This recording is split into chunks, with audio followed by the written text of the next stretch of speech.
Le programme de développement du secteur médiatique voudrait que la loi qui régit les médias soit assimilée par le plus grand nombre, étant donné des récurrentes polémiques qui naissent autour de l'accès de toute tendance idéologique et politique à ces moyens de communication qui appartiennent aux contribuables.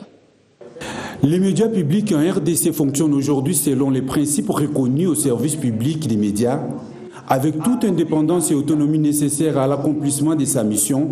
Ces questions ont été débattues au cours de cet atelier d'échange autour de la loi sur les médias publics en RDC.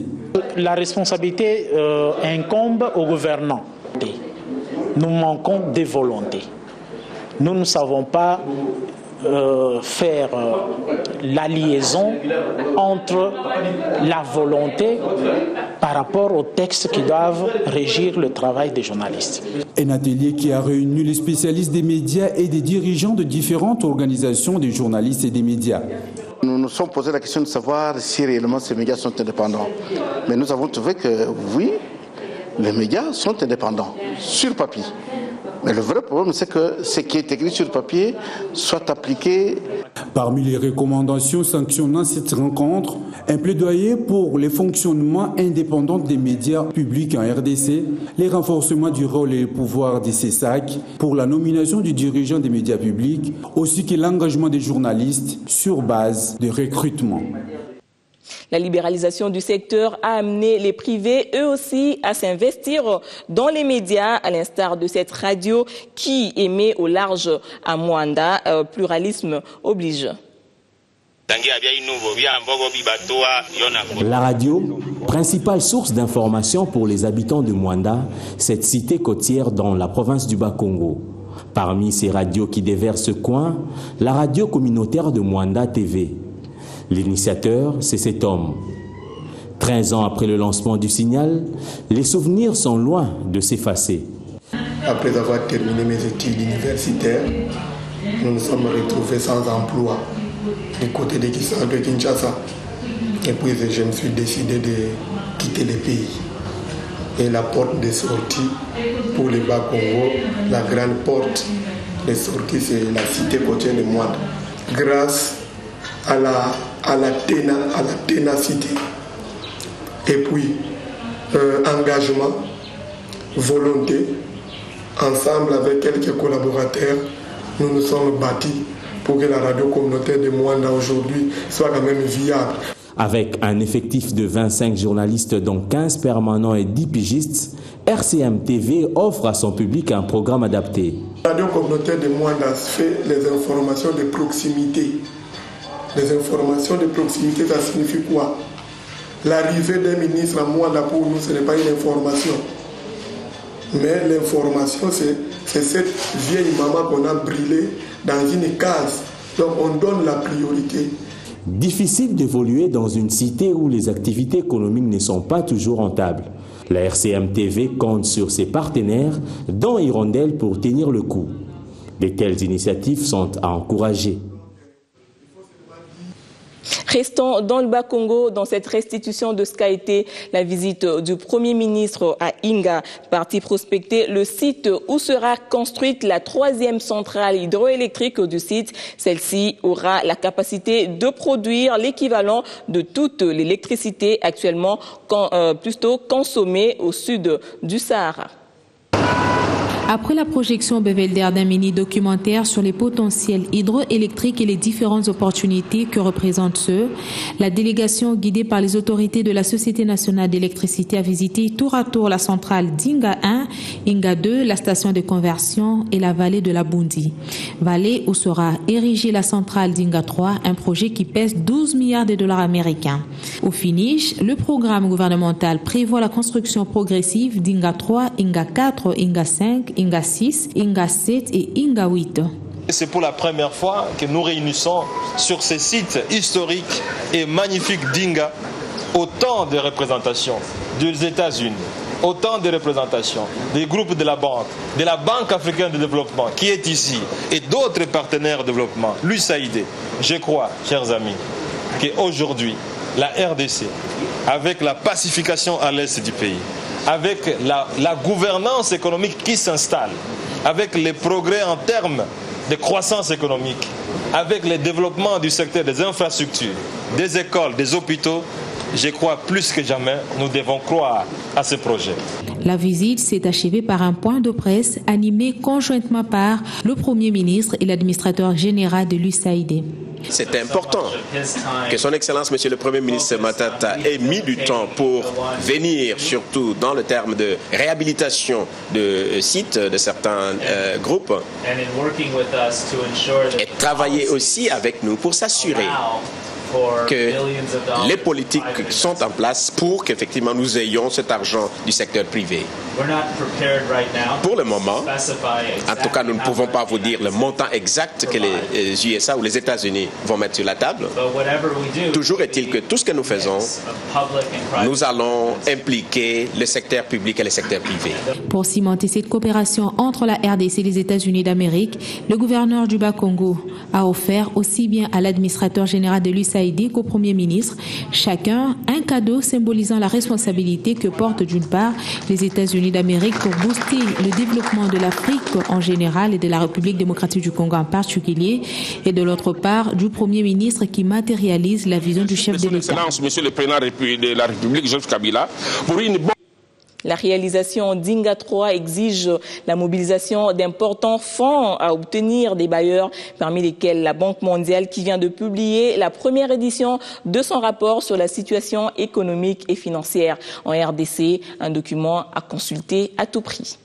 Les ménages congolais ont dépensé en moyenne 1/10 de leurs revenus par élève du primaire et environ 1/3 par élève du secondaire entre 2008 et 2012, alors que la qualité de l'enseignement reste problématique. Voilà le constat fait par la Banque mondiale dans son rapport de suivi sur la situation économique et financière de la RDC 2012-2013, dont la première édition a été présentée au cours d'une matinée de réflexion organisée ce lundi au Salon Congo du Grand Hôtel Kinshasa. La séance de ce jour constitue le lancement de la première édition d'une série de rapports qui seront désormais produits chaque 6 mois.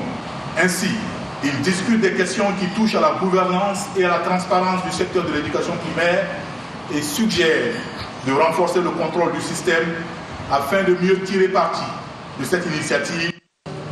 Le secteur minier, autre secteur évoqué, reste un chantier important qui doit permettre d'accroître les ressources financières pour faire de la RDC un pays émergent.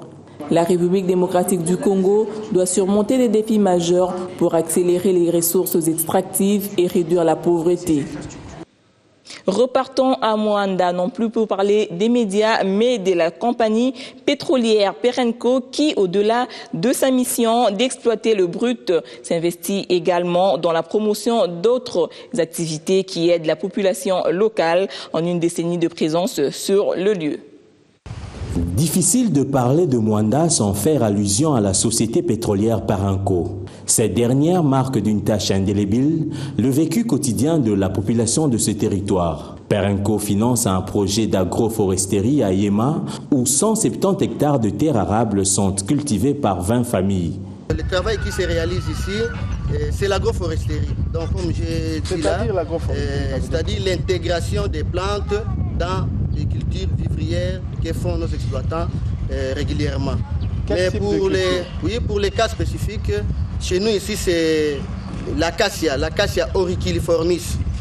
L'éducation et la santé ne sont pas du reste. Environ 25 écoles ont été réhabilitées par cette entreprise. Le GESCOM est comme vraiment l'école pilote pour la réalisation de Perenco. Cette collaboration est spontanée, mais aussi quand l'école exprime un besoin, les responsables, les autorités ne ferment pas leur cœur, se montrent toujours généreux. L'hôpital général de référence de Moanda a été doté d'un service de dentisterie et d'une nouvelle morgue moderne. Cette année, Perenco a doté à l'hôpital général de référence de ces services modernes d'abord de la dentisterie et nous pensons que ça vient améliorer la qualité des soins dans notre population et aussi diminuer les coûts que les malades devraient payer en son temps en allant chaque fois à Kinshasa ou sous d'autres sièges pour les soins appropriés. La centrale thermique de Perenco fournit de l'électricité à la cité de Moanda ainsi qu'à tous les villages environnants. Autant pour dire Mwanda rime avec Perenco. Reportage signé Alain Boma. La TVA ne serait plus l'unique élément pour maximiser les recettes. Elle est aujourd'hui présente dans 48 États africains, dont la République démocratique du Congo, mais ces résultats restent pour le moins mitigés. Athanase Matenda, ancien ministre des Finances, propose une piste innovante qui serait complémentaire à la taxe sur la valeur ajoutée qui révolutionnerait l'économie mondiale. Explication dans ce reportage. Vendredi 15 décembre 2013, Panthéon Assas, Paris 2, la taxe sur la valeur ajoutée, TVA, a été passée au peigne fin. Au centre du débat, la thèse de doctorat soutenue par l'ancien ministre de Finances, Athanase Matenda, devant un jury de haute volée. Il y a l'introduction de la TVA en République démocratique du Congo, et il y a en sous-titre contribution à une théorie critique de la décision fiscale, et je crois que c'est ça la dimension qui caractérise cette thèse. La réflexion critique menée par Athanase Matenda a débouché sur une proposition inédite, les droits de douane déductibles. Les droits de douane, au lieu d'être réduits ou au lieu d'être supprimés, peuvent être déduits. Pas la réduction, la déduction. Si on fait cette révolution, parce que les juristes appellent la clause de la nation la plus favorisée. C'est d'ailleurs, par exemple, la RDC a déjà des accords commerciaux avec quantité de pays de la planète. Si la RDC inscrit la réduction des droits de douane, les droits de douane déductibles, dans un accord, par exemple, avec l'Angola ou l'Afrique du Sud, etc., automatiquement, tous les pays qui sont liés par des accords commerciaux avec la RDC, ils bénéficieront de la clause des droits de douane déductibles.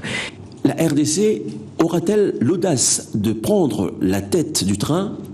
Le jury a décidé de vous décerner le titre de docteur en droit de l'université Panthéon Assas, dans le cadre de l'école doctorale Georges Vedel, avec la mention très honorable, à laquelle nous avons rajouté les félicitations du jury, et avec l'autorisation expresse de publier cette thèse.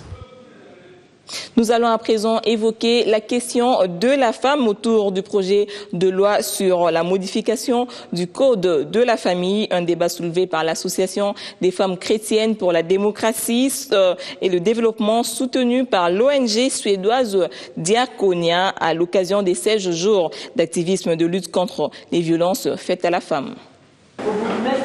Après une série d'activités organisées dans plusieurs provinces, l'Association Femmes chrétiennes pour la démocratie et le développement a présenté un mémorandum devant les députés membres de la commission socioculturelle afin de mobiliser les élus autour des avis et considérations formulés par la base.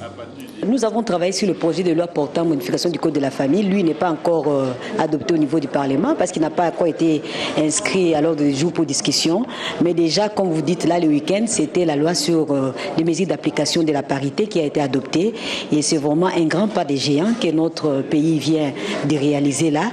La loi, c'est une chose, le mettre en pratique, ça n'est une autre. Nous disons qu'il y a des signes prometteurs, que l'avenir sera meilleur. Et nous croyons que les mesures qui seront prises seront vraiment exécutées.